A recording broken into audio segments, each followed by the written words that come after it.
My name is Amanda, and I have been in the credit union industry throughout my entire career. A big roadblock for me in this industry as a female has been that I have a strong executive presence, and I've often been called aggressive, but that is not who I am at all. Like a lot of women, I deal with imposter syndrome and just being really critical of myself, and I obviously have some perfectionism in there too, and at times it has really affected all areas of my life. I'm Liz, and for a long time I've tried to be perfect at everything and set these really unrealistic expectations that I just could never meet. And this creates a lot of shame for me because I feel like I won't ever get to that level that I've set for myself. There's this gap between the real Liz and the ideal Liz.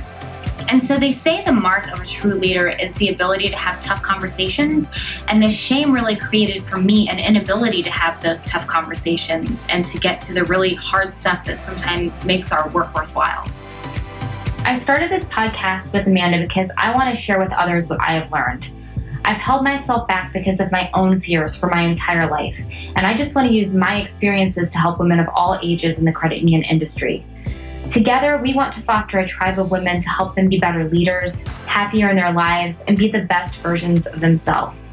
I wanted to do this podcast because I realized by having so many supportive people in my life that the greatest impact I can have is by giving back to others in a similar way.